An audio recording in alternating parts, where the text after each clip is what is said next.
তো আমরা আবার আমাদের পড়াশুনো নতুন করে শুরু করি। আগের দিন আমরা একদিন একটা ক্লাস করেছিলাম প্রেডিক্টিভ অ্যাস্ট্রোলজির, গ্রহ সাপেক্ষে প্রেডিক্ট করা কোন ঘরে কোন গ্রহ রয়েছে। এরপরে আমাদের যেটা রয়েছে, আমি ইতিমধ্যে সিলেবাসটা দেখে নেব। সম্ভবত এটা হচ্ছে ওই ভাব সাপেক্ষে প্রেডিকশন করা।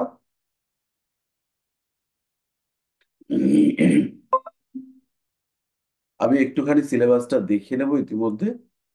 আহ, সম্ভবত না, এক্স্যাক্টলি ভাব সাপেক্ষেই হবে, কারণ গ্রহের পরে তো ভাব আসবে। তারপরে আমরা রাশি নিয়ে ডিসকাস করব, অথবা কোন রাশিতে কোন গ্রহ আছে, এই দুটোর মধ্যে একটা আসবে, জাস্ট একটু দেখে নেব।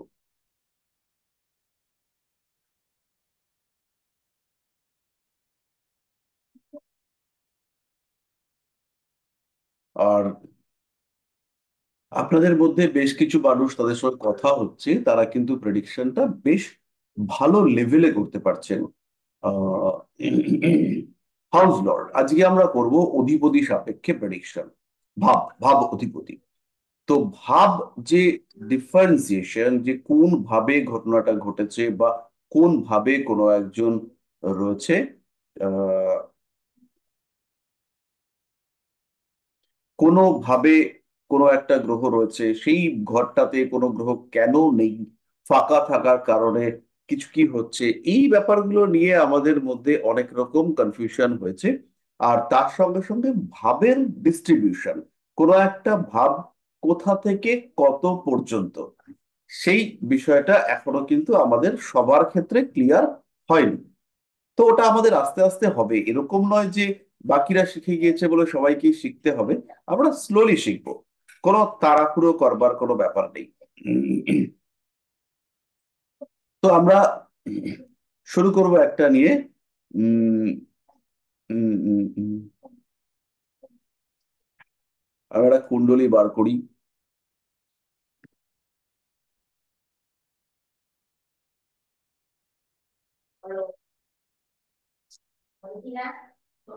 আমাদের এই ভাব সাপেক্ষে যখন আমরা প্রেডিকশন করব, তখন কিন্তু আমরা কেবলমাত্র কুণ্ডলীটাই দেখব।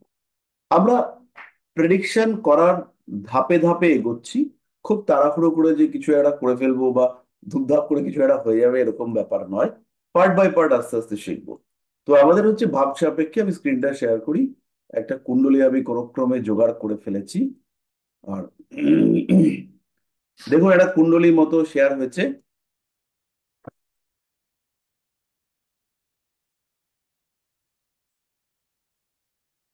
দেখুন, একটা কুণ্ডলী এখানে শেয়ার হয়েছে। তো এর লগ্ন হচ্ছে মীন লগ্ন। আর বাকি আমরা দেখতে পাচ্ছি, এখানে আমরা কোনো ভাবের ডিভিশন করব না, আমরা একদম স্ট্রেট। প্রথম পর্যায়ে এইটা হচ্ছে আমার 1 নম্বর ঘর, এইটা হচ্ছে আমার 2 নম্বর ঘর,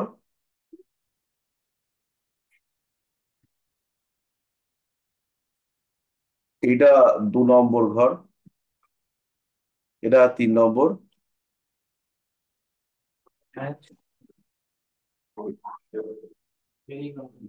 ওরকম ভাবে। এটা 4 নম্বর, এটা 5, 6,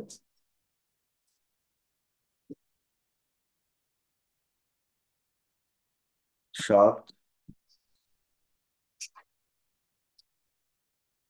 8, 9, 12, 11।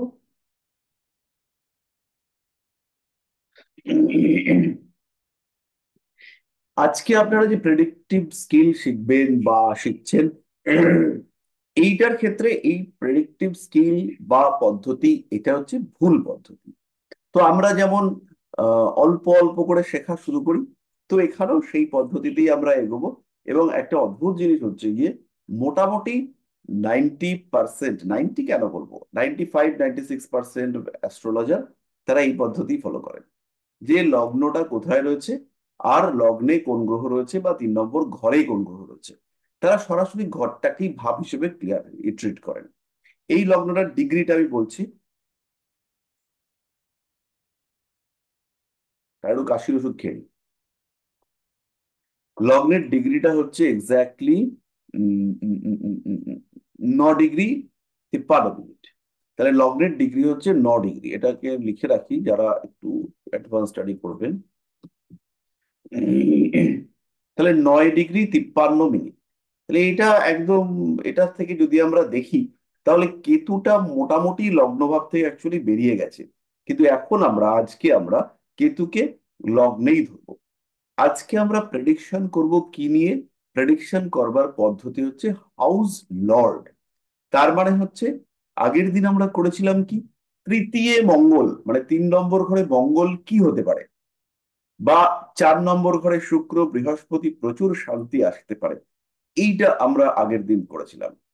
আর যেমন পঞ্চমে শনি, লগ্নে কেতু, চামড়ার সমস্যা, পঞ্চমে শনি, এই যে 5 নম্বর ঘরে শনি, প্রেম হবে না, এই যে সমস্ত সিম্পলিফাইড প্রেডিক্টিভ স্কিল আমরা পড়াশোনা করেছিলাম, সেগুলোর ক্ষেত্রে আজকে একটু পরিবর্তন আসবে।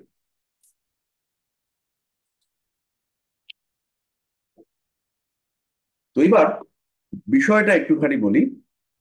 যেমন ধরুন, লগ্নে কেতু, পঞ্চমে শনি, শনির কোনো দৃষ্টি দৃষ্টি কিচ্ছু আমরা ধরিনি, ওসব পরে আসবে।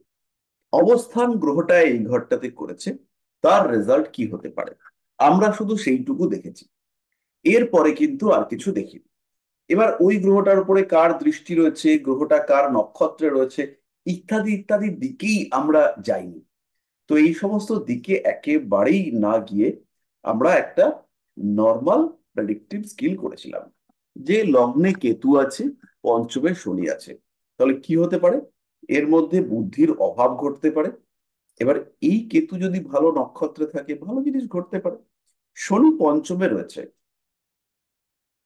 প্রেমের ক্ষেত্রে না হওয়ারই সম্ভাবনা।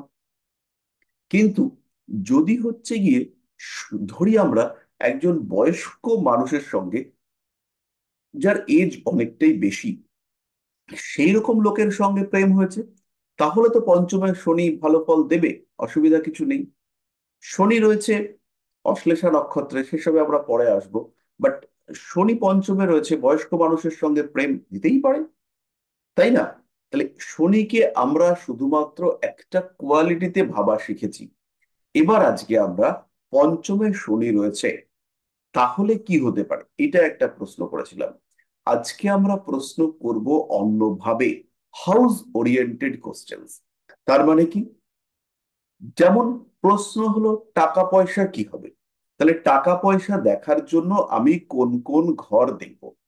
আমরা পড়েছিলাম ভাবের কারকতা। ভাবের কারকতা মানে কোন ভাব থেকে কি বিচার করা হয়।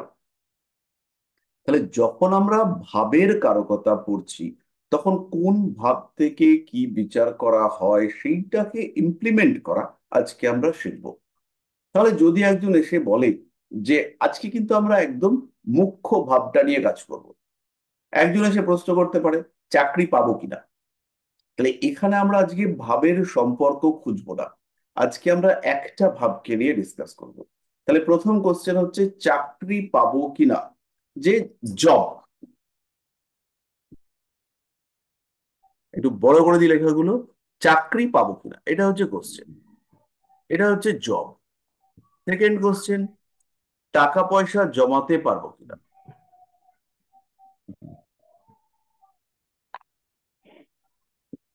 তারপরের কোশ্চেন হবে বাচ্চা হবে কিনা। তারপরের একটা কোশ্চেন হচ্ছে ম্যারেজ। ভাবের সঙ্গে ভাবের সম্পর্ক খুব জটিল, আমরা এত কিছু দেখবো না, আমরা একটা লর্ডকে নিয়ে আমরা দেখবার চেষ্টা করব। খুব সিম্পল প্রেডিকশন, যারা অনেক দিন ধরে পড়াশুনো করছেন তাদের কাছে ব্যাপারটা খুব ছেলে মানুষই টাইপের লাগবে। কিন্তু যারা এই ব্যাচে ক্লাস করছেন প্রথম, মানে প্রথমে এখানেই যারা জ্যোতিষ শেখা শুরু করেছেন, তাদের ক্ষেত্রে কিন্তু ভীষণ প্রয়োজনীয় এবং গুরুত্বপূর্ণ।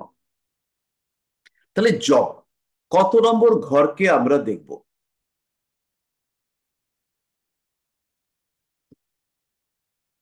কেউ বলুন। একটাই ঘর। ধরো 10 নম্বর। 10। সেভিংস, কত নম্বর ঘরকে দেখব? 2। চাইল্ড। পাঁচ 5 নম্বর। পঞ্চম। 5 নম্বর। প্রথমটা, হ্যাঁ, 5 নম্বর। সপ্তম। সপ্তম। সপ্তম। তাহলে এইটুকু আমরা পেলাম। তাহলে এই ঘরগুলোকে, একটা ভাবকে জাজ করবার জন্য কিছু বেসিক রুলস আমরা শেয়ার করেছিলাম, যে কিভাবে আমরা জব পাবে কিনা বা কোনো ভাব স্ট্রং হয়েছে কিনা সেটা আমরা দেখব। তাহলে এখানে আমরা দেখব টেন্থ লর্ড। টেন্থ লর্ড কে চট করে বলে ফেলুন প্রথমে জবের প্রশ্নে। তাহলে ফার্স্ট হচ্ছে লর্ড। বৃহস্পতি। লর্ড হচ্ছেন জুপিটার। সেকেন্ড হচ্ছে পজিশন। আচ্ছা, এই একটা জিনিস আমি লিখছি, এই জিনিসটার মানে হচ্ছে উইথ রেসপেক্ট টু। তাহলে উইথ রেসপেক্ট টু লগ্না, আর হচ্ছে উইথ রেসপেক্ট টু হাউস। এই হাউসটা কেন নিলাম এটাকে আমি বলবো একটু পরে। With respect two position, with respect two লগ্ন, অ্যান্ড হচ্ছে হাউস। তাহলে বৃহস্পতি কোথায় আছে ঝপ করে খুঁজে বার করুন। চতুর্থ করে। ফোর্থ হাউসে বৃহস্পতি রয়েছে। তাহলে ফোর্থ হাউসে বৃহস্পতি রয়েছে, দশমপতি। দশম ভাবের থেকে, লগ্ন থেকে ফোর্থ হাউসে রয়েছে। এটা একটা শত্রু ক্ষেত্র, বুধের ক্ষেত্র ফোর্থ হাউসে রয়েছে। এবং দশম থেকে সপ্তমে রয়েছে। তাহলে এই কম্বিনেশনের জন্য এর কিন্তু চাকরিটা মোটামুটি পাওয়া উচিত, চাকরি পাওয়ার মতো সম্ভাবনায় আছে। কিন্তু কতটা সম্ভাবনা, বিরাট সম্ভাবনা নয়। এবার কিছুটা সম্ভাবনা বেড়েছে, সেটা আমরা পরের ধাপে আসবো, কারণ বৃহস্পতির দৃষ্টি সেটা ওনার নিজের ঘরের ওপরেই পড়েছে। তো আজকে তো আমাদের এই সমস্ত ক্ষেত্রে ক্যালকুলেশন নয়, আমরা দুটো জিনিসকে দেখব। একটা হচ্ছে ভাবে কোনো গ্রহ আছে কিনা, আর 2 নম্বর হচ্ছে ভাবে কোনো গ্রহের ভাবপতি কোথায় রয়েছে। ভাবে কোনো গ্রহ আছে কিনা আমরা আগের দিন শিখে নিয়েছি, আর আজকে আমরা করব ভাবপতি কোথায় আছে। তাহলে এই ক্ষেত্রে এবার পজিশন উইথ রেসপেক্ট টু লগ্না। তাহলে পজিশন উইথ রেসপেক্ট টু লগ্ন, এটা ফোর্থ হাউসে রয়েছে। ফোর্থ হাউসে বৃহস্পতি থাকা মানে জাতক বৃহস্পতি রিলেটেড বিষয়ের কারণে সুখ প্রাপ্ত হবে। জাতক বৃহস্পতি রিলেটেড কোনো বিষয়ে সুখ প্রাপ্ত হওয়ার সম্ভাবনা রয়েছে।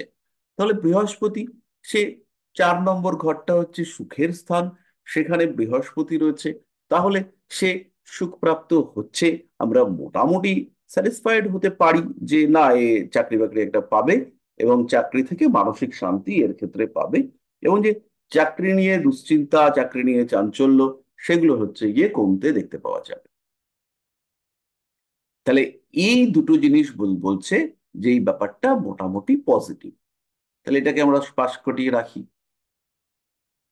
এর পরের যে পয়েন্ট, সেটা হলো সেভিংস।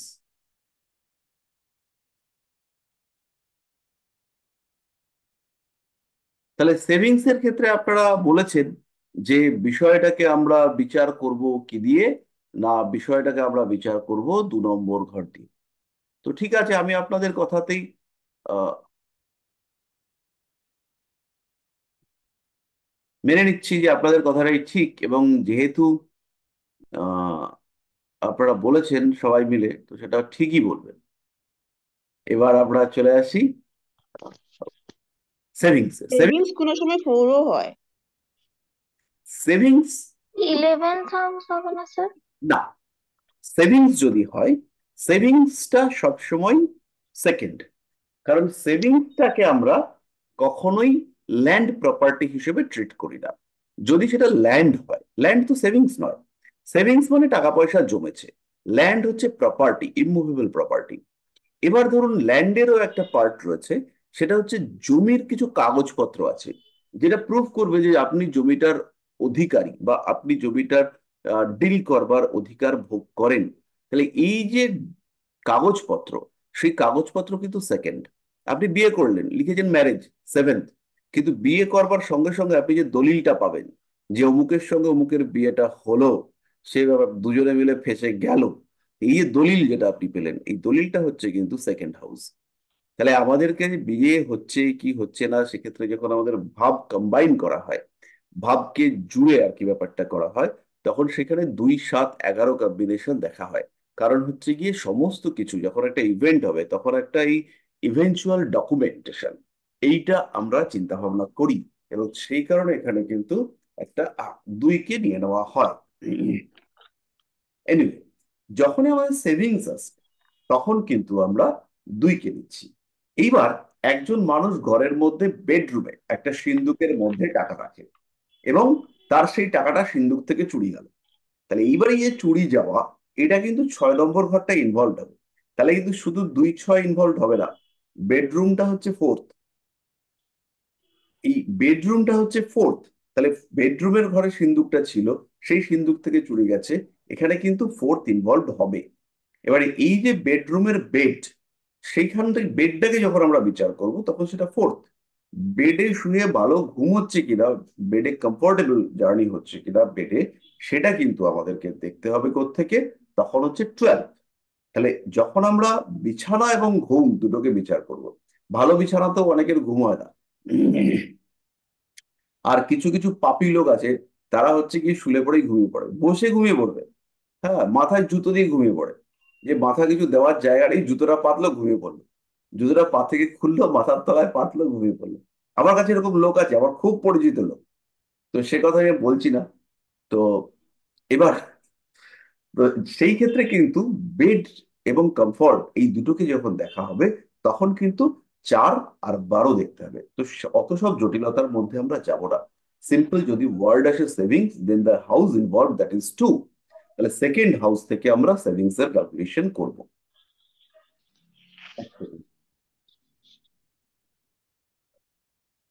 তো সেকেন্ড হাউস, তাহলে সেকেন্ড হাউসে কোনো গ্রহ নেই। ই বাবা, কি সাংঘাতিক! তাহলে তার কি সেভিংস হবে না? হবে, অবশ্যই হবে। তাহলে সেকেন্ড লর্ড কোথায় আছে এইটা আমাদেরকে দেখতে হবে। তাহলে সেকেন্ড লর্ড কে? সেকেন্ড লর্ড, মঙ্গল। মঙ্গল। হ্যাঁ, মার্স। লর্ড হচ্ছে মঙ্গল, মঙ্গল। লর্ডের পজিশন, পজিশন সেই উইথ রেসপেক্ট টু লগ্ন। তাহলে পজিশন হচ্ছে উইথ রেসপেক্ট টু লগ্ন, সেটা হচ্ছে আমাদের থার্ড। তাহলে থার্ড হাউসে মঙ্গল কিন্তু ভীষণ অ্যাক্টিভ, কারণ মঙ্গল হচ্ছে হাতের কারক গ্রহ। মঙ্গল হচ্ছে, আমরা মঙ্গলের স্তোত্রে পড়েছি, আহ কুমারং শক্তি হস্তঞ্চ লোহিতাঙ্গং নমাম্যহম। মঙ্গল ভ্রাতৃকারক গ্রহ। মঙ্গল হচ্ছে থার্ড হাউসেই বসে আছে। মঙ্গল থার্ড হাউসে বসে যে ভাই বোনের সঙ্গে খুব ভালো সম্পর্ক দেবে তা একেবারেই নয়, কিন্তু বরঞ্চ ঝামেলা পাকাবে। কিন্তু হাতে জোরটাকে ভালো মতন দেবে। এবং এই যে থার্ড হাউস হচ্ছে চেষ্টা, উদ্যম, উৎসাহ, উদ্দীপনা, এইগুলোর মাধ্যমে প্রপার্টি গেইন করার টেন্ডেন্সি 1 নম্বর, এটা হচ্ছে গিয়ে আসবার সম্ভাবনা এই ক্ষেত্রে কিন্তু রয়েছে। এবং যেহেতু আমরা এই ক্ষেত্রে দেখতে পাচ্ছি যে আমরা মঙ্গলের দৃষ্টিতে আসবো না, থার্ডে রয়েছে, আর ভাব থেকে সেকেন্ডে রয়েছে, তাহলে আর একটা পাচ্ছি আমরা মঙ্গল সেকেন্ড হাউস থেকে, ওর ঘর থেকেই 2 নম্বর ঘরে রয়েছে। তাহলে পজিশন উইথ রেসপেক্ট টু লগ্ন এটা হচ্ছে থার্ড, আর position with respect to house এইটা হচ্ছে সেকেন্ড।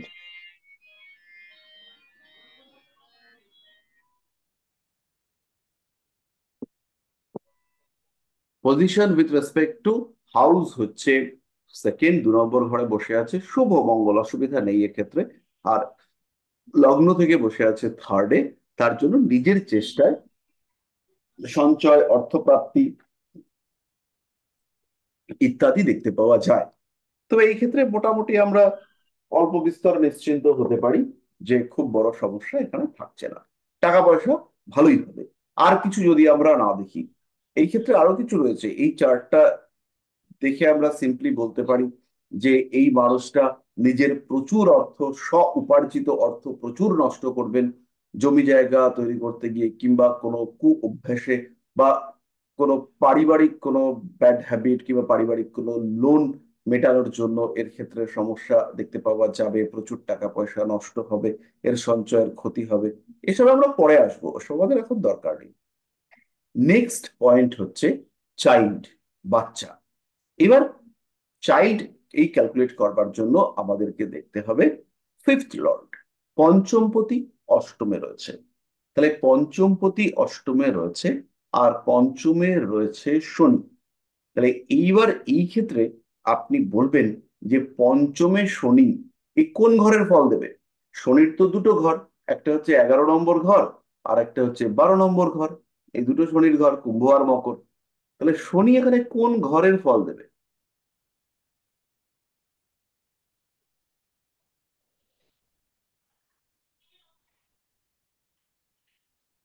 শনি এই ক্ষেত্রে কোন ঘরের ফল দেবে, এইটা কিন্তু একটা হচ্ছে গিয়ে আপনাদের জন্য বিগ কোশ্চেন। তো এইটাকে আইডেন্টিফাই করবার জন্য একটা ভীষণ সোজা প্রসেস রয়েছে। সেটা হচ্ছে শনির সঙ্গে কোন ঘরটার সম্পর্ক ভালো হয়েছে। তাহলে সিম্পলি দেখুন, শনি এই ঘরটাতে দৃষ্টি দিচ্ছে 11 নম্বর ঘরে। তাহলে এই ক্ষেত্রে শনি অবশ্যই 11 নম্বর ঘরের মুখ্য ফলদাতা গ্রহ। তাহলে 11 নম্বর ঘরটাকে শনি সিগনিফাই করছে। তাহলে শনি হচ্ছে এখানে ইন্ডিকেট করবে সাকসেস।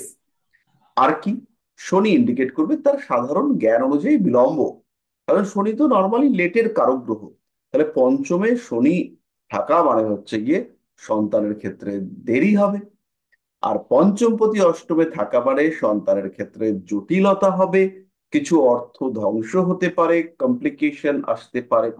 এগুলো হচ্ছে পঞ্চমপতির অষ্টমে থাকার ফল। তাহলে শনি তিনি দেরি ইন্ডিকেট করছেন। আর এই শনি কি ইন্ডিকেট করছেন? যেহেতু একাদশপতি হয়ে পঞ্চমে রয়েছেন, তিনি ইন্ডিকেট করছেন সাকসেস। তাহলে একই শনি তিনি ইন্ডিকেট করছেন বিলম্ব, এবং সেই শনি ইন্ডিকেট করছেন আলটিমেট সাকসেস। তাহলে আমি বোঝাতে পারলাম? তাহলে এই মানুষটার কিন্তু সন্তান হয়েছে, এবং চার্টটা দেখেই আপনারা বুঝতে পারছেন যে এর অ্যাপ্রক্সিমেট এজ কত। তো মোটামুটি এর এজ হচ্ছে কি ওই 33 34 এরকম একটা এজের। এবং এর কিন্তু বাচ্চার বয়স হচ্ছে মাত্র 1 বছর। তো এর হচ্ছে গিয়ে সন্তান হয়েছে, এবং সেই সন্তান একটু লেট করেই হয়েছে।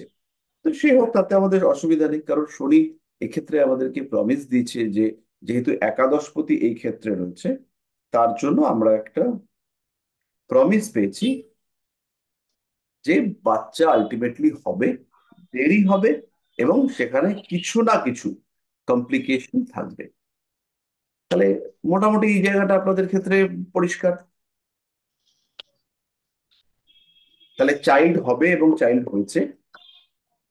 এবার আমাদের নেক্সট পয়েন্ট না লাস্ট পয়েন্ট, সেটা হচ্ছে ম্যারেজ। ম্যারেজের ক্ষেত্রে সেভেন্থ। আচ্ছা, কারোর একজনের মাইক্রোফোন অন আছে, সেটা একটু অনুগ্রহপূর্বক অফ করতে হবে। আমি জানি না কার মাইক্রোফোন অন আছে, কিন্তু ওটা অফ করতে হবে।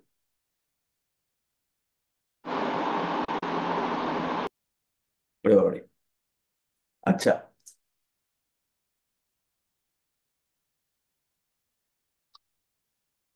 এরপরে আমরা চলে আসব আমাদের পরের পয়েন্টটা, অর্থাৎ ম্যারেজ। তাহলে 7 নম্বর। তাহলে 7 নম্বর ঘরের ক্ষেত্রে এখানে দুটো বিষয় রয়েছে। প্রথম বিষয়টা কি? প্রথম বিষয় হচ্ছে একটা গ্রহ বসে আছে, যেটা আমরা আগের দিন শিখেছি। আর দ্বিতীয় বিষয়টা কি?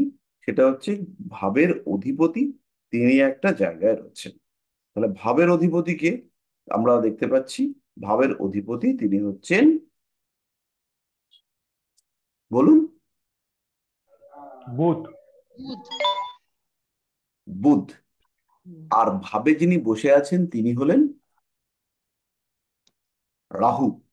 তো আমাদের দুটো জিনিস বার করতে হবে। একটা হচ্ছে তার পজিশন। এই পজিশনটা আমরা কিভাবে বার করব? দুটো প্রসেসে আমরা এইমাত্র বলেছি। একটা হচ্ছে ভাব সাপেক্ষে, আর একটা হচ্ছে লগ্ন সাপেক্ষে। তাহলে ভাব সাপেক্ষে কোথায় আছে একটু বলুন।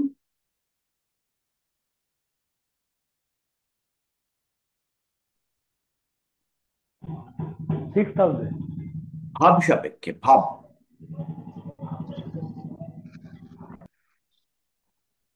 বলুন। 12th house। 12 হাউসে, 12 নম্বর ঘরে। আচ্ছা, ভাব সাপেক্ষে 12 নম্বর ঘরে উনি বলছেন।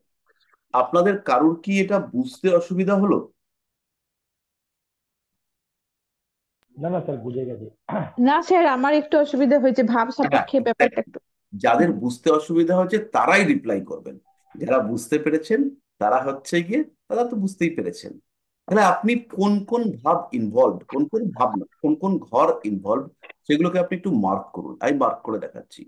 তাহলে 7 নম্বর ঘর কোথায় রয়েছে বুধ? এই। তাহলে এটা ঠিক আগের ঘরে, ঠিক আগের ঘরে। তাই তো? এটুকু পরিষ্কার হয়েছে। হুম। এবার গুনুন। এক, দুই, 1, 2, 3, 4, 5, 6, 7, 8, 9, 10, 11, 12। হুম। এবার পরিষ্কার হয়েছে।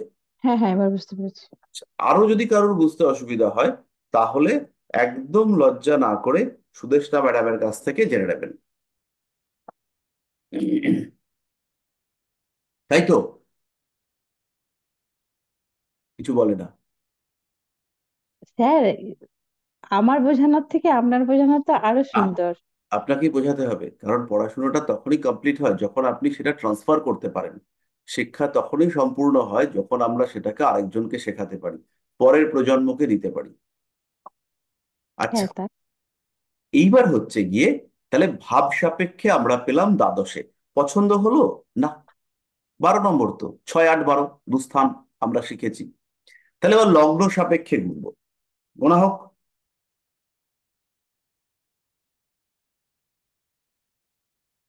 পাওয়া গেল? হ্যাঁ, নমিতা বলুন। 6 হ্যাঁ, হাউস স্যার। 6 ঘরে আছে, ছ 6 নম্বর ভেরি গুড। তাহলে 6 নম্বর ঘরটা পছন্দ হলো? ভালো লাগলো 6 নম্বর ঘরটা? রোগ ঋণ শত্রুর ঘর স্যার। না স্যার, রোগ ঋণ 6 নম্বরটা শত্রুর ঘর, দূরস্থান। এইটা হচ্ছে আরেকটা দুস্থান। তাহলে আমাদের এই ঘরটাও খুব একটা পছন্দ হলো না। তাহলে ম্যারেজটাকে আমরা কি বলবো, ভালো বলবো? ম্যারেজটাকে আমরা ভালো বলতে পারছি না। দুটো দিক থেকে আমরা বিচার করা শিখলাম। আমাদের 4টে স্টেপ শিখবো, তার মধ্যে দুটো দিক আমরা বিচার করা শিখলাম ইতিমধ্যে। তাহলে এইবার বলুন যে এই যে আজকে আমরা এইটুকু বুঝলাম কষ্ট মষ্ট করে, তাহলে এইটুকু বোঝার ক্ষেত্রে আপনাদের কারোর কোনো সমস্যা হলো কিনা? একদম না স্যার, দারুণ বুঝিয়েছেন স্যার আপনি। Thank you. আচ্ছা, আর যাদের সমস্যা হলো এবার তারা একটু বলুন।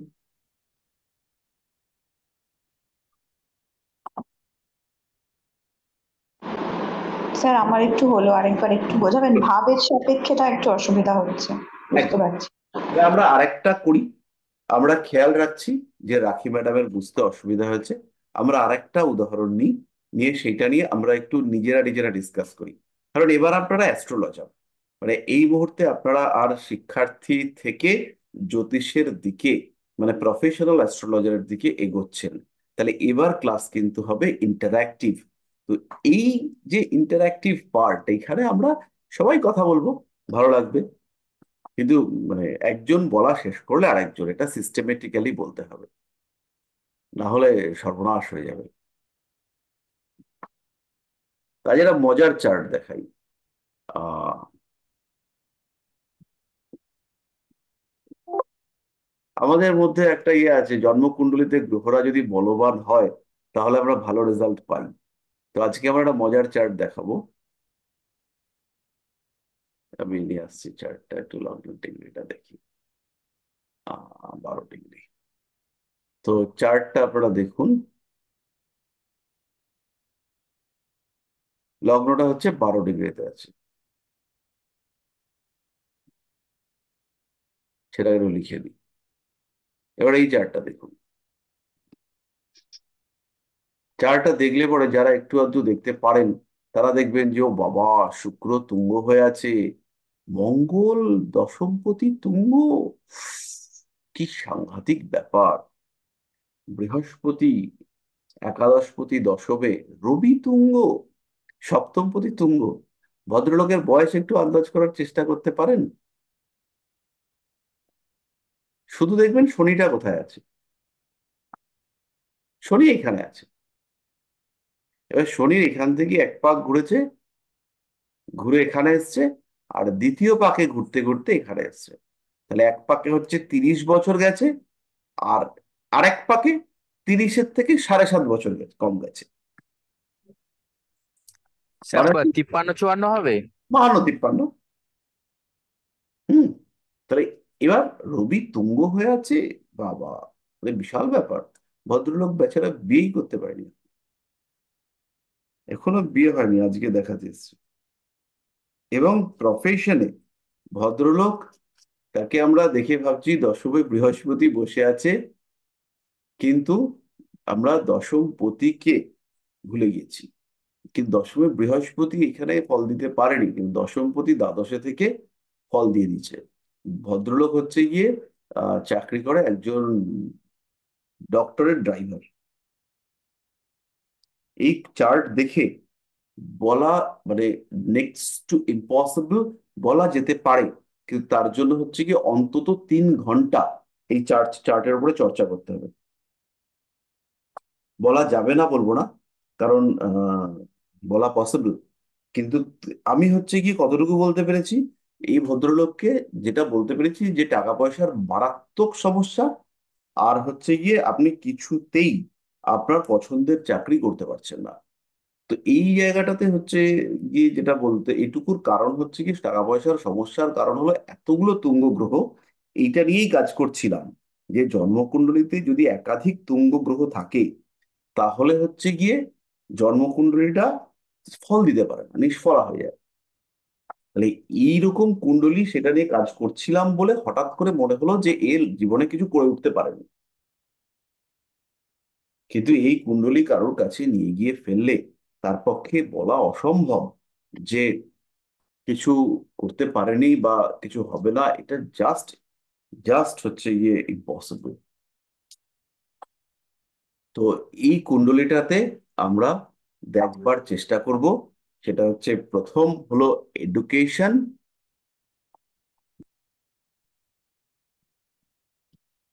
2 নম্বর হচ্ছে ফাইন্যান্স অ্যান্ড আর্নিং। এটা আপনাদের বলতে হবে কিন্তু পুরোটা। আর মোটামুটি আমরা যতটুকু শিখেছি ততটুকুর মধ্যে চেষ্টা করব। মানে হচ্ছে কি আমাদের হাতে কিন্তু দৃষ্টি দৃষ্টি কিছু নেই, গ্রহ কোথায় কে বসে আছে, আহ কি অবস্থা, এই সমস্তটুকুই আমরা দেখব। আর হচ্ছে গিয়ে হেলথ, আর হচ্ছে ম্যারেজটাকে আমরা রাখবো। এতক্ষণ আমি যে ঘটনাগুলো বললাম, এগুলো টোটালি ভুলে যান। এই সমস্ত বিষয়গুলো আপনাদের কিছু মাথায় রাখার দরকার নেই। গ্রামারে যা আসছে আপনারা শুধু সেইটা বলবেন, যেটা আপনাদের মনে হচ্ছে সেইটা বলবেন, এবং সেটাই আমরা ঠিক বলে মানব।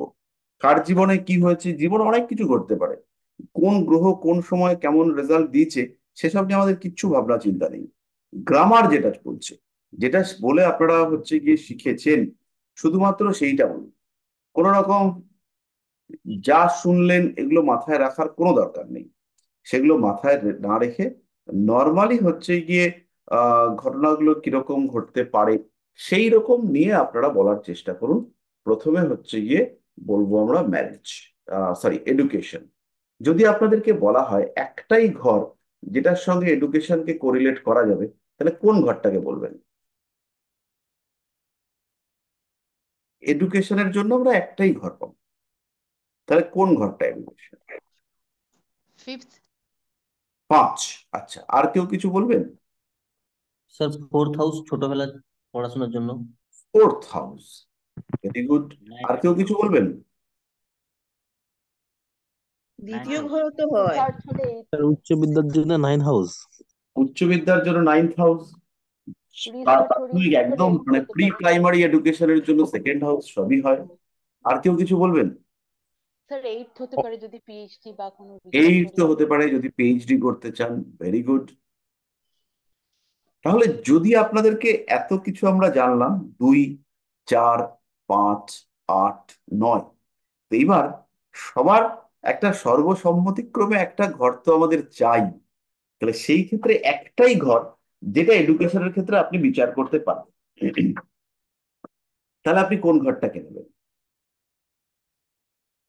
মৈত্রী ম্যাডাম বলুন।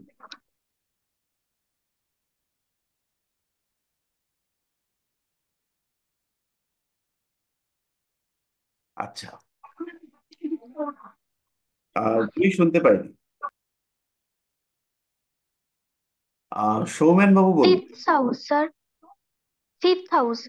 ফিফথ হাউস, স্যার সৌমেন বাবু হ্যাঁ বলুন। যদি একটাই ফিফথ ঘর স্যার। আমাদেরকে নেওয়া হয়, মানে একটাই ঘর, আর কোনো ঘরকে আমরা বলতে পারবো না। স্যার ফিফথ হাউসে হবে এটা। না, যদি একটাই ঘর এডুকেশনের জন্য বলা হয় তাহলে ফোর্থ হাউস। ও sir fourth house primary education হবে না? না, fourth house actually primary education নয়। ফোর্থ হাউস হচ্ছে টিনেজ এডুকেশনের আগের স্তরটা। অর্থাৎ যে লেভেলে আমাদের নিজেদের ইচ্ছা অনিচ্ছা এগুলো বা নিজেদের স্ট্রিম সিলেকশন এইটা আসছে, এই এজটাকেই আমরা ধরবো হচ্ছে প্রাইমারি এডুকেশন। এবার ধরুন কেউ একজন, আমাদের পশ্চিমবঙ্গ ইয়েতে সায়েন্স আর্টস এটা সিলেকশন হয় 10-এর পরে, কিন্তু মনোবৈজ্ঞানিকদের বক্তব্য অনুযায়ী ওই 13-14 বছরের পরে স্ট্রিম সিলেক্ট করে নেওয়া উচিত। অর্থাৎ যেটা আইসিএসসি তে রয়েছে সেটা হচ্ছে 8-এর পর থেকে একটা স্ট্রিম সিলেক্ট করতে হবে। এটাই হচ্ছে অথেন্টিক। তো সেই ক্ষেত্রে 13 বছরের পর থেকে মানে 13-এর পর থেকে আমাদের যে এডুকেশন সেটা হচ্ছে আমাদের টিনেজের পরের এডুকেশন। তো যদি একটাই এডুকেশনের হাউস আমাদেরকে দেখতে বলা হয়, তাহলে আমি যে একদম প্রিলিমিনারি স্টেজের এডুকেশন, যেটার পরে বহু লোকের পড়া বন্ধ হয়ে যায়, বা হচ্ছে গিয়ে যেটার আহ একটা বেসিক এডুকেশন, সেইটা আমরা আগে করব। তারপরে এইটা কমপ্লিট হলে পরে আমাদের ডিজায়ার্ড এডুকেশন মানে ফিফথ হাউসের এডুকেশনে যাব। এইবার হচ্ছে এটা একটা লজিক। সেকেন্ড লজিক কি? 1, 4, 7, 10, 4 পিলার্স অফ লাইফ।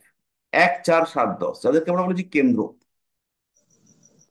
কেন্দ্র কমপ্লিট হওয়ার পরে, কেন্দ্র যখন স্যাটিসফ্যাক্টরিলি কমপ্লিট হয়ে গেল, তখন আমরা চলে আসব কোন স্থানে। কোন স্থান আপনারা শুনেছেন জেনেছেন? 1, 5, 9।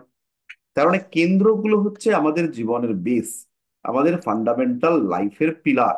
এবার এই কেন্দ্রগুলো কমপ্লিট হওয়ার পরে, কেন্দ্রগুলো যখন স্যাটিসফাইড, কেন্দ্রগুলো যখন তাদের কাজে স্যাটিসফ্যাক্টরি রেজাল্ট দিয়ে দিচ্ছে, তখন আমরা কোণের রেজাল্ট এক্সপেক্ট করব। পেটে খিদে রয়েছে, তখন হচ্ছে কি আমরা বিয়ে করার কথা ভাববো না। পেটটা যখন বেশ মোটামুটি ভর্তি টর্তি রয়েছে, এইবার একটা বউ হলে বেশ হয়, একটা প্রেমিকা হলে বেশ হয়।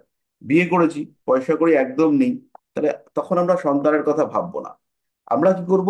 আমরা চেষ্টা করব একটা স্টেবল ইনকাম, একটা গুড আর্নিং ক্রিয়েট করবার। তারপরে আমরা দেখব যে এবার সন্তানের কথাবার্তা ভাবনা চিন্তা করা যেতে পারে। আমাদের বলা হচ্ছে যে আমাদের 3টে এসেনশিয়াল পার্ট অফ লাইফ, তারা হচ্ছে আহার, নিদ্রা, মৈথুন। কোথাও বলেনি যে সন্তান না থাকলে আপনার সর্বনাশ হয়ে যাবে, কোথাওই বলেনি। বলেছে বলুন? কোথাও বলেন? তাহলে এই আহার, নিদ্রা, মৈথুন এরা হচ্ছে মোস্ট এসেনশিয়াল পার্ট। আহার, নিদ্রা, মৈথুন এরা হচ্ছে গিয়ে 1, 4, 7, 10-এর সঙ্গে অ্যাসোসিয়েটেড। তবে বলতে পারেন মানসিক শান্তিটাও খুব দরকার। তো সেটা হচ্ছে মন থাকার জায়গা, থাকার জায়গা মানে পা রাখার একটা জায়গা, এটা আমাদের দরকার। তারপরে আমাদের বেঁচে থাকার জন্য কিছু না কিছু তো কর্ম করতে হবে, 10, 10 নম্বর ঘর দরকার। তাহলে আমাদের 1, 4, 7, 10-এর মধ্যে যদি আমরা কোনো একটা হাউস পাই, এডুকেশনের ক্ষেত্রে পাচ্ছি, তাহলে বেসিক এডুকেশন এটা ভীষণ এসেনশিয়াল। এটা এসেনশিয়াল পার্ট অফ লাইফ হিসেবে আমরা ট্রিট করবো, যেহেতু এটা কেন্দ্রের মধ্যে পড়েছে। এই কারণেও একে আমরা ধরবো যে এইটা হচ্ছে একটাই ঘর যদি এডুকেশনে আসে, তাহলে হচ্ছে কি ফোর্থ। ফোর্থ কমপ্লিট হওয়ার পরে ফিফথে আসবে, ফিফথ কমপ্লিট হওয়ার পরে নাইনথে যাবে। নাইনথ হচ্ছে সাফিসিয়েন্ট এডুকেশন। এইবার হচ্ছে গিয়ে এডুকেশনের মধ্যে যদি কিছু ক্রিয়েশন আসে, ক্রিয়েশন মানে নিজের সেলফ কোয়ালিটি গুলোকে সে ক্রিয়েট করতে চাইছে, তার নিজের চিন্তা ভাবনা সেগুলোকে সে প্রকাশ করতে চাইছে, গবেষণা করছে। এবার গল্পটা হচ্ছে আধুনিক অ্যাস্ট্রোলজাররা গবেষণার পিএইচডির মধ্যে গন্ডগোল পাকিয়ে ফেলেন। গবেষণা মানে হচ্ছে একদম সম্পূর্ণ নতুন কিছু খুঁজে বার করবার চেষ্টা। আর পিএইচডি হচ্ছে ডক্টরেট ইন ফিলোসফি। এইটা কিন্তু সবসময় যে নতুন কিছু বার করে ফেলবো এরকম কিন্তু নয়। এটা লাইক এ কোর্স হয়ে গেছে। আপনি কিছু পড়াশুনো করলেন, প্রচুর জার্নাল পাবলিশ করলেন, আপনার পিএইচডি ধীরে সুস্থে কমপ্লিট হলো, এবং ওই বিষয়টাতে আপনি প্রচুর জানেন, এইটা বোঝা গেল। হ্যাঁ, তো আমি একটা পিএইচডির একটা ওই সেমিনার হচ্ছে, সেখানে আমি গেছিলাম। মানে কি করে যেন আমি একটা সুযোগ পেয়ে গেছিলাম।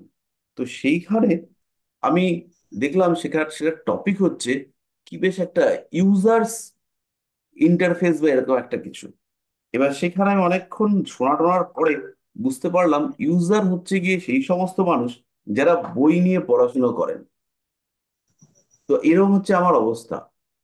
এবার তারপর আমি দেখলাম যে যারা ওখানে নিজের পেপার পাবলিশ করছে, বেসিক নলেজের অভাব রয়েছে। তারা হচ্ছে গিয়ে অ্যানথ্রোপোলজির উপরে কাজকর্ম করেছে কেউ লোকজন। এবার অ্যানথ্রোপোলজি পড়েছি আমি, 2 বছর অ্যানথ্রোপোলজি রীতিমতো পড়াশোনা করেছি। এবার কিন্তু তাদের মধ্যে ওই বেসিক অ্যানথ্রোপোলজির নলেজ নেই, কি সাংঘাতিক অবস্থা। হ্যাঁ, তো তারা হচ্ছে গিয়ে সেইখানে দিচ্ছে, ভালো ভালো ভালো স্পিচ দিচ্ছে, সবাই হাততালি টাততালি দিচ্ছে। এবং অদ্ভুতভাবে আমি দেখলাম যে সেখানে ভুল জিনিসগুলো, সেখানে হচ্ছে গিয়ে যেমন হচ্ছে গিয়ে অস্ট্রালোপিথেকাস, আপনারা শুনবেন টংস বেবি। অস্ট্রালোপিথেকাস হচ্ছে গিয়ে যখন বানর থেকে, শিম্পাঞ্জি টাইপের প্রাণী থেকে ধীরে ধীরে মানুষের দিকে মুভ করতে শুরু করে, তখনকার একটা প্রজাতি, সেটা হচ্ছে অস্ট্রালোপিথেকাস। তো টংস বেবি যে কঙ্কালটা পাওয়া গিয়েছিল তার নাম হচ্ছে টংস বেবি। সেটা একটা শিশুর কঙ্কাল।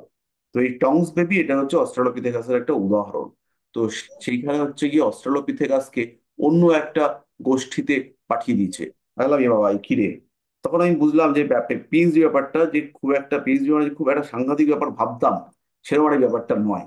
ব্যাপারটা একটা চেষ্টা চরিত্র করা যেতে পারে, এরকম আর কি ব্যাপার। মানে আমরা অতটা পড়াশোনা করতে পারিনি যে কারণেই হোক, করা যেতে পারে।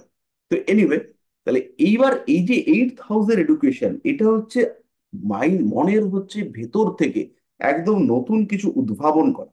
8 হাউস সরাসরি সৃষ্টির সাথে সম্পর্কিত। সৃষ্টির বীজ লুকিয়ে আছে মূলাধার চক্রে। আপনারা এটা শুনেছেন, জ্যোতিষ কনফারেন্সে যারা গিয়েছিলেন তারা চক্রাস নিয়ে পড়াশোনা করেছেন। এবার এই মূলাধার চক্রে সৃষ্টির বীজ লুকিয়ে আছে। তাহলে মূলাধার চক্র কোথায় আছে? 8 নম্বর ঘরে। আমাদের শুক্রাশয়, ডিম্বাশয়, এই সমস্ত গুলোর সঙ্গে অ্যাসোসিয়েটেড পার্ট হচ্ছে 8 নম্বর ঘর। তাহলে এই 8 নম্বর ঘর, সেখানে রয়েছে সৃষ্টির বীজ লুকিয়ে। তাহলে এই যে জায়গাটা, এটা সরাসরি মূলাধার চক্রের সঙ্গে সম্পর্কিত। কালপুরুষের 9ম ভাব, যেখানে থেকে মূলা নক্ষত্রের শুরু, এবং সেখানেই হচ্ছে গিয়ে মূলাধার চক্র, যেখানে বাবাকে আমরা খুঁজে পাই 9 নম্বর ঘর থেকে। তো সেই সব জায়গায় আমরা যাব না। তো এই যে 8 নম্বর ঘরের এডুকেশন, এটা হচ্ছে মাইন্ডের একদম ভেতরের জায়গা থেকে কিছু সৃষ্টি করা, নিজের সৃজনশীলতা, সৃষ্টি করবার ক্ষমতাকে একটা লেভেলে নিয়ে আসা। এটাই হচ্ছে 8 হাউসের এডুকেশন। তা 4th হাউসের এডুকেশন হচ্ছে বেসিক এডুকেশন, যেটা মানুষ না পড়েও শিখতে পারে। না পড়ে কি করে শিখবে? প্রচুর মানুষ আছে যারা পরিবেশ থেকে শিখে যায়, তারা অভিজ্ঞতা থেকে শেখে, স্কুল ছাড়া। 4th হাউসের এডুকেশনটা কোনটা? যে এডুকেশনের ক্ষেত্রে এনভায়রনমেন্ট ভীষণ ভীষণ ভাবে গুরুত্বপূর্ণ, সেই ক্ষেত্রটা, সেই এডুকেশনটা, সেই লেভেলটা, সেইটা হচ্ছে 4th হাউসের এডুকেশন। সেই 4th হাউসের এডুকেশনটা কোন এডুকেশন? যেটা আমরা মায়ের কাছ থেকে বা মায়ের মতো কারোর কাছ থেকে শিখতে পারি। আপনারা লক্ষ্য করবেন যে প্রাইমারি স্কুলে আমরা আমাদের দিদিমণিদেরকে খুব ইয়ে করেছি। প্রাইমারি স্কুলে যখন আমরা পড়তাম, স্যারদেরকে আমরা ভয় ভয় চোখে দেখতাম, আমি অন্তত দেখতাম। এবং চাইল্ড সাইকোলজিও বলছে যে ওই স্তরে, অর্থাৎ ওই প্রাইমারি শিক্ষার স্তরে, সেই জায়গাটাতে ম্যাডামরা স্যারদের থেকে ভালো আউটপুট দিতে পারেন। তারা হচ্ছে কি একদম সন্তান তুল্য মনে করে আর কি বাচ্চাদেরকে মানুষ করতে পারেন। আরেকটু বড় বড় অবস্থায় আবার ধরুন, আরেকটু হায়ার লেভেলে, তখন পুরুষ টিচাররা খারাপ পারফরমেন্স করেন না। আমি কখনোই বলবো না যে মহিলারা পুরুষরা আলাদা কিছু রয়েছেন, কিন্তু পুরুষদের পারফরমেন্স মহিলাদের পারফরমেন্স সমতুল্য। কিন্তু ছোট বাচ্চাদের পড়ানোর ক্ষেত্রে ম্যাডামদের অ্যাক্টিভিটি লেভেল এটা হচ্ছে বেটার। কারণ কি? কারণ ওইটা হচ্ছে 4th হাউস। 4th হাউস হচ্ছে মা। তাহলে মাতৃতুল্য কোনো মানুষ, তিনি কিন্তু আমাকে বেটার রেজাল্ট দিতে পারবেন ওই 4th হাউসের ওই ক্ষেত্রটিতে। তাহলে এই জায়গাটা পরিষ্কার হলো। এডুকেশনের ক্ষেত্রে আমরা দেখব, তাহলে যদি একটাই ঘর দেখতে হয়, তাহলে আমরা 4th হাউস দেখবো। এরকম হবে না। প্র্যাকটিসে বাস্তবে আপনারা পুরো রাশিচক্রটা দেখবেন, ধরি না আপনারা একটা ঘর দেখবেন। তাহলে এবার ফোর্থ লর্ডকে আমরা দেখব, আর ফোর্থ হাউসে কোনো গ্রহ বসে আছে কিনা সেই বিষয়টাকেও আমরা দেখব। তাহলে এবার সেটাকে দেখে আপনারা একটু বলার চেষ্টা করুন।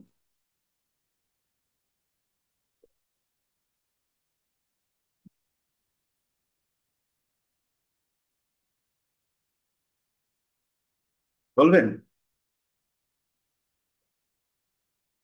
এডুকেশন নিয়ে আমরা পড়াশোনা করব।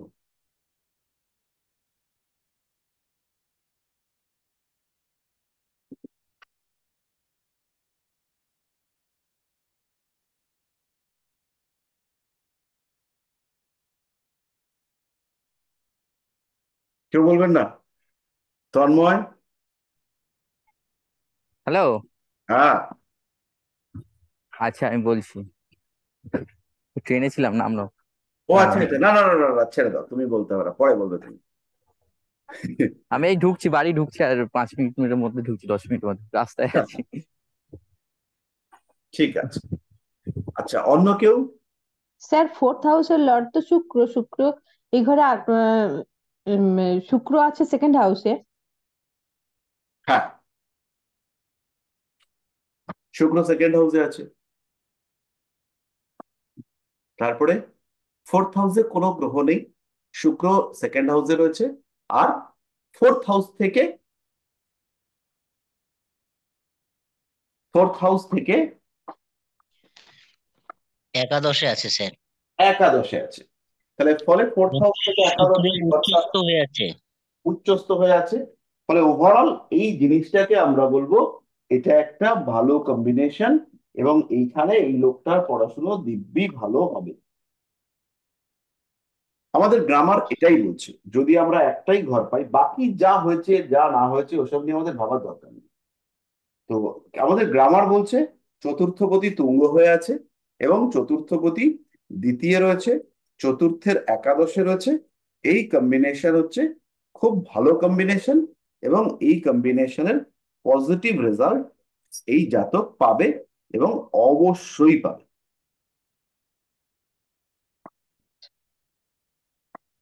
পরিষ্কার? এই অবধি কোনো অসুবিধা? তাহলে জাতকের শিক্ষা নিয়ে আমরা বুঝতে পারলাম।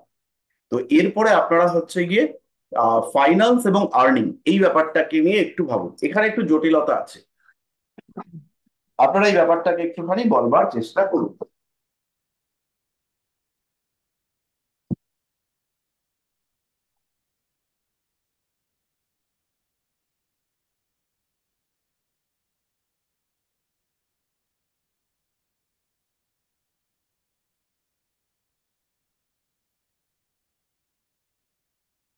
স্যার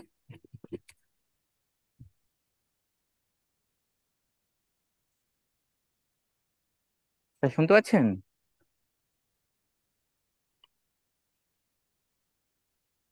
হ্যাঁ বলো, একদম বলো। হ্যালো। হ্যালো, হ্যাঁ শুনতে বলো। পাচ্ছেন? হ্যাঁ এখানে স্যার ওই যেটা বলবো কর্মের এটা ফাইন্যান্স কিন্তু ভালো, কিন্তু দশমপতি দ্বাদশে গেছে, একটা আহ খরচা কিন্তু বাড়বে প্রচুর পরিমাণে। ঠিক তাহলে আছে। এই ক্ষেত্রে হচ্ছে গিয়ে আমাদের একটা গন্ডগোল হলো। গন্ডগোলটা হচ্ছে আমাদের হাতে এখন দশম তো নেই, আমাকে ফাইন্যান্সের জন্য একটা ঘর বলতে হবে। আচ্ছা, এখানে তো আমি সবকটা মিলিয়ে বলছি। না, আমাদের হাতে তো অত অস্ত্র নেই। আজকের ক্লাসে আমাদের হাতে অত অস্ত্র নেই। আচ্ছা তাহলে বাকিরা একটু চেষ্টা করুন। স্যার সেই ক্ষেত্রে দেখতে গেলে স্যার ওনার ফাইন্যান্স যথেষ্ট ভালো হওয়ার কথা। হ্যাঁ, এবার সেটা একটু বলুন ব্যাখ্যা করে। স্যার এখানে আহ দ্বিতীয় পতি বৃহস্পতি সে এসে বসেছে দশমে। আর এবং লগ্ন সাপেক্ষে দশমে, এবং আপনার সেকেন্ড হাউস সাপেক্ষে সে চলে এসেছে 9th হাউসে। আর এমনি সেকেন্ড হাউসে বসে আছে শুক্র। সেক্ষেত্রে ফাইন্যান্সের দিকটা মোটামুটি ভালো হওয়ারই কথা। আহ, আর বৃহস্পতি মানে কি বলবো, প্রয়োজনীয় যে টাকা সেটা এই এই ক্ষেত্রে পাওয়ার কথা। আর শুক্র তো আপনার লাক্সারিয়াস বিষয়, সেক্ষেত্রে তো স্যার যথেষ্ট বেশি হওয়ার কথা। দ্বিতীয় শুক্র রয়েছে, হুম। তাহলে দ্বিতীয় পতি দ্বিতীয়ের নবমে রয়েছে, এটা ভালো কম্বিনেশন, এবং এই কম্বিনেশনে টাকা পয়সা ভালোই থাকবে, তাই তো নাকি? স্যার এরকমই তো মনে হ্যাঁ, হচ্ছে। একদমই তাই। দ্বিতীয় পতি দ্বিতীয়ের নবমে রয়েছে, আর লগ্ন থেকে দশমে রয়েছে।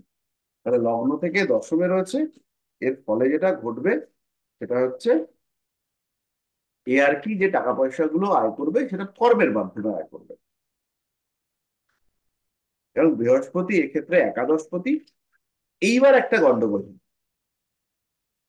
ফাইন্যান্সের সঙ্গে আর্নিং যখন রিলেটেড, এইবার খুব ভালো করে শুনুন, ফাইন্যান্সের সঙ্গে যখন আর্নিং, আয় উপার্জন, এই বিষয়টা রিলেটেড, এটা তো রিলেটেড নাকি ফাইন্যান্সের সাথে? কারণ আয় বাদ দিলে আমরা অর্থ তৈরি করতে পারবো না। আয়ের সঙ্গে যখন উপার্জন বিষয়টা রিলেটেড ফাইন্যান্সের সাথে, তখন বৃহস্পতি হচ্ছে একাদশপতি। এটা লক্ষ্য করুন, একাদশ ভাব কোনটা? এইটা হচ্ছে আমার একাদশ ভাব। একাদশ ভাবের অধিপতি তিনি লগ্ন থেকে দশমে। ঠিক ঠিক, বুঝতে পেরেছেন? একাদশ ভাবের অধিপতি বৃহস্পতি, তিনি লগ্ন থেকে দশমে। আর একাদশ থেকে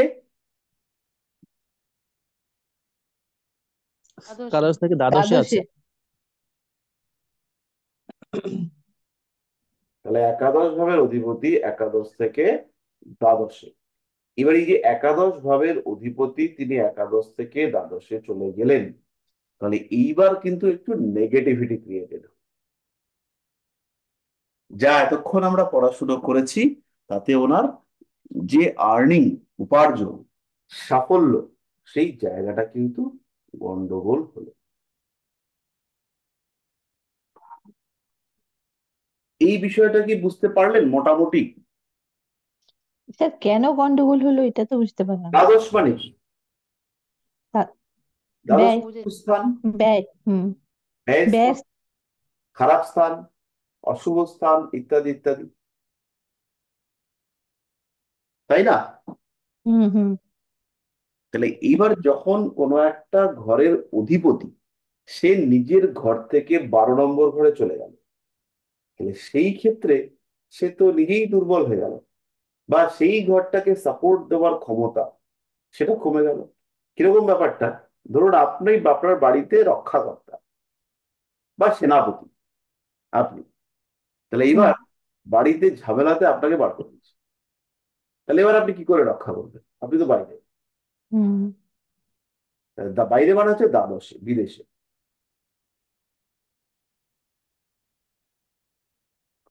মানে আপনাকে সেই জায়গাটা থেকে সরিয়ে দেওয়া হলো, যেটা হচ্ছে প্লেস অফ অ্যাকশন।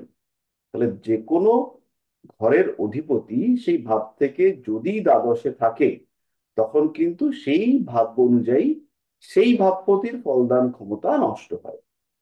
তাহলে এইবার এক্ষেত্রে একটা বিষয় আপনি বলবেন যে তাহলে তো এর দ্বিতীয় ঘর, যেখানে রয়েছে সঞ্চিত টাকা পয়সা, সেই ঘরটা হুম। ভীষণ শক্ত। ভীষণ শক্ত মানে হচ্ছে সেখানে তো বসে আছে শুক্র তুঙ্গ হয়ে। তাহলে সেই দ্বিতীয় ভাব, এটা শুধুমাত্র টাকা পয়সার ঘর নয়। এই ঘর থেকে আমরা বাক্য বিচার করি, এই ঘর থেকে আমরা পঞ্চ ইন্দ্রিয় বিচার করি, এই ঘর থেকে আমরা আত্মীয় পরিজন কুটুম্বদের সঙ্গে সম্পর্ক বিচার করি। এরকম বিভিন্ন বিচার আমরা করি, এবং ইন্ডিভিজুয়ালি শুক্রকে আমরা বিচার করি কোনো একজন জাতকের স্ত্রী, এই সমস্ত হিসেবে। তো সেকেন্ড হাউসে শুক্র রয়েছে, হতেই পারে এর একজন এবার বিয়ে টিয়ে হলো বেশ অর্থশালী সম্পদশালী একজন মানুষের সাথে, হতেই পারে, এবং সেইখানে এর প্রচুর টাকা পয়সা, প্রচুর সম্পত্তি ইত্যাদি হলো, এই সমস্ত উম, হতেই পারে। সে হোক, সমস্যা নেই তাতে। তাহলে এই ব্যাপারটা পরিষ্কার হলো। তাহলে এখানে স্যার ফাইন্যান্স যখন আসবে, তখন সেখানে আমাদের কিন্তু সেকেন্ড হাউস দেখতে হবে। তো গ্রামেটিক্যালি আমরা দেখব যে সেকেন্ড হাউসের লর্ড তিনি সেকেন্ড হাউস থেকে নবমে এবং লগ্ন থেকে দশমে বসে আছেন। এটা হচ্ছে ভালো কম্বিনেশন। ফলে অর্থনৈতিক অবস্থা তার ভালো, কিন্তু এবার যখন আর্নিং আসছে এইটা কিন্তু একটু ডিস্টার্বডই হচ্ছে। এবার বলুন। তাহলে এখানে কি বলবো, মানে যখন প্রেডিকশন করতে হবে তখন কি, মানে একটু ইনকাম হবে, না, মানে একটু আমরা প্রপার? প্রেডিকশন করতে পারবো না, আমরা প্রেডিকশন করা শিখছি, বুঝতে আচ্ছা। পারলেন তো? আমরা প্রেডিকশন করবার জায়গাতে কিন্তু যাইনি এখন। যতটুকু আমরা শিখলাম তাতে হচ্ছে গিয়ে আমরা বুঝতে পারছি যে কোনো না কোনো সোর্স থেকে, কোনো না কোনো জায়গা থেকে এই লোকটার অর্থ উপার্জনের একটা জায়গা থাকবে। আর যদি আমরা কর্ম দেখি তাহলে দশম ভাবে বৃহস্পতি বসে আছে। বৃহস্পতি আহ মোটামুটি একটা স্টেবল একটা জব দেওয়ার চেষ্টা একে করবে। এবার আপনি বলতে পারেন যে মোটামুটি কেন বললাম, কারণ হচ্ছে কি এখানে বৃহস্পতি যেটা রয়েছে সেটা বক্রী হয়ে রয়েছে। তো আমরা চার্টে বক্রী গ্রহ চিনতে এখনো সেইভাবে শিখিনি, তবে এরপরে আস্তে আস্তে শিখবো, তো শিখছি আস্তে আস্তে। তো আমরা বক্রী গ্রহ চেনা শিখে যাব। মানে রবি থেকে যদি মোটামুটি কোনো গ্রহ 6, 7, 8 নম্বর ঘরে থাকে তাহলে সেই গ্রহ বক্রী হবে। হুম। আচ্ছা, তাহলে আর্নিং এর জায়গাটাতে সমস্যা রইলো, কারণ আর্নিং হচ্ছে 11th, ফাইন্যান্স হচ্ছে সেকেন্ড। আর্নিং দুটোকে যখন কম্পাইল করব, কারণ প্রেডিকশন করতে হবে কম্পাইল করে, তাহলে আমরা বলবো যে তোমার তো আয় নেই, সঞ্চয় কোথা থেকে হবে? কিংবা তুমি হচ্ছে গিয়ে চতুর্থপতি, ফোর্থ লর্ড কে? শুক্র। সে কোথায় বসে আছে? 2 নম্বর ঘরে। মানে জমি জায়গা থেকে আয়। এরই সঙ্গে সঙ্গে শুক্র আরেকটা কার সঙ্গে সম্পর্ক করেছে? শুক্র সম্পর্ক করেছে নাইন্থের সাথে। নাইন্থ মানে হচ্ছে বংশ, পৈতৃক, বংশানুক্রমিক। তার মানে হচ্ছে বংশের সম্পদ টম্পদ থেকে তোমার পাওয়ার একটা জায়গা রয়েছে, অর্থাৎ বাড়ির টাকা পয়সা, পরিবারের সম্পদ সম্পত্তি, এই সমস্ত থেকে তুমি পেতে পারো। এইটা আমরা বলবো তাকে। আদারওয়াইজ তার তো নিজের সোর্স অফ আর্নিং এটা খারাপ, এটা ডিস্টার্ব হয়ে গেছে। যেমন একটা ছোট্ট জিনিস দেখুন, একটা মজার জিনিস আমরা দেখছি, নবমপতি তুঙ্গ। নবমপতি মানে একটু আগে আপনারা বলেছেন উচ্চবিদ্যা, তাহলে এই লোকটার বিশাল উচ্চবিদ্যা হওয়া উচিত। তো এই লোকটা তো মাধ্যমিক পাস, তাহলে কেন হলো? তা আমাদের আজকের শিক্ষাটুকুর মধ্যেই এটার রেজাল্ট রয়েছে। তাহলে নবমপতি রয়েছে লগ্নের দ্বিতীয়। দেখুন 1, 2, লগ্ন থেকে দ্বিতীয়। আর নবম থেকে কোথায়? নবম থেকে 1, 2, 3, 4, 5, 6, ষষ্ঠে। তাহলে ষষ্ঠ ভাবস্থ গ্রহ কোনো ভাব থেকে, ষষ্ঠ ভাবস্থ গ্রহ বা কোনো ভাব থেকে যদি ভাবপতি দুস্থানগত হয়ে থাকেন, সেই ক্ষেত্রে ভাবের ফলদেওয়ার করার ক্ষমতা সেটা কমে যায়। তার ওই ভাবকে উজ্জীবিত করা, বলবান করার ক্ষমতা সেটা হ্রাস পায়। এটা পারাশরিয়ান রুল। মহর্ষি পরাশর বলে গিয়েছেন যে তোমরা যারা জ্যোতিষ শিখছো তারা এটা মনে রেখো। তা আমরা মনে রেখেছি, আপনারাও মনে রাখবেন। তাহলে পরিষ্কার হলো। এবার হচ্ছে হেলথ, শরীর স্বাস্থ্য কেমন হবে?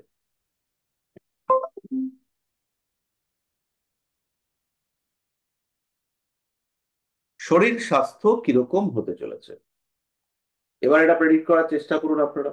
শরীর স্বাস্থ্য দেখবার জন্য একটাই যদি আপনাকে ভাব বলা হয়, জাস্ট একটা ভাব, আপনি বলবেন ষষ্ঠ হচ্ছে রোগ, দেহ হচ্ছে লগ্ন, আহ, চতুর্থ হচ্ছে মন, এই সমস্ত বাদ দিয়ে একটাই ঘর যেটা দিয়ে আমরা শরীরের বিচার করব। লগ্ন স্যার। লগ্ন, এক্স্যাক্টলি লগ্ন। মানে এইবার আপনারা বিচার করে একটু বলুন যে শরীর স্বাস্থ্য কেমন যাবে। বেশি কিছু নয়, শরীর স্বাস্থ্য ভালো না শরীর স্বাস্থ্য খারাপ, এইটুকুই। ভালো। একদমই ভালো না। ভালো না স্যার। আচ্ছা, রোগ যারা সামলাও। বলছেন খুবই ভালো, খারাপ থাকার কথা, কারণ যারা স্যার বলছেন ভালো তারা তাদের যুক্তি দেবেন, আর যারা বলছেন ভালো না তারা তাদের যুক্তি দেবেন। স্যার বলবো, হ্যাঁ। স্যার লগ্নপতি এখানে শনি স্যার নিচুস্থ হয়ে রয়েছে। হ্যাঁ। আর সেক্ষেত্রে স্যার একটা প্রবলেম হচ্ছে। আর তাছাড়া আমাদের যে মঙ্গলটা স্যার সে দ্বাদশ শনি যে ঘরে রয়েছে আর কি, সেই ঘরের পতি সে মঙ্গল রয়েছে আপনার দ্বাদশে লগ্ন সাপেক্ষে। হ্যাঁ, সেক্ষেত্রে রাহু যুক্ত হয়, সেক্ষেত্রে শরীরটা খারাপ হওয়ারই কথা। আচ্ছা, তাহলে এই সম্পর্কে একটু জিনিস আপনারা জানেন না, আমি একটুখানি বলে দিই, অনেকেই জানেন না। এই যে কোনো ভাবের অধিপতি যদি কোনো গ্রহ যদি নিচস্থ হয়, যেমন এখানে শনি নিচস্থ হয়েছে, সেই ভাবের অধিপতি যদি উচ্চস্থ হয়, অথবা সেই ঘরে যদি অন্য কোনো গ্রহ উচ্চস্থ হয়, তাহলে সেটা নিজভঙ্গ যোগ হিসেবে ট্রিটেড হয়। আর নিজভঙ্গ যোগকে রাজযোগ হিসেবে ট্রিট করা হয়েছে। আর তার সঙ্গে এখানে শনি মঙ্গলের ক্ষেত্র বিনিময় হয়েছে, ফলে শনির যে বলবত্তা আমরা ভাবছি খুব খারাপ, তা কিন্তু নয়। ঠিক আছে, তো আপনারা শুধু শনির অবস্থাটুকুই দেখে যেটা বলেছেন সেটা একদম ঠিকঠাক বলা হয়েছে। আচ্ছা, এবার আর কেউ যদি এটাকে সাপোর্ট করেন, করতে পারেন। এবার যারা বলছেন ভালো থাকবে, তারা একটু বলুন।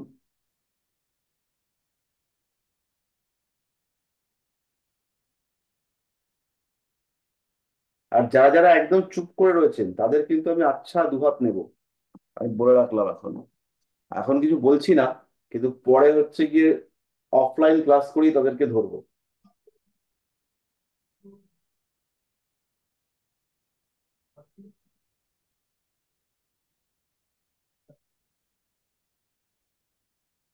স্যার হ্যাঁ, বলুন।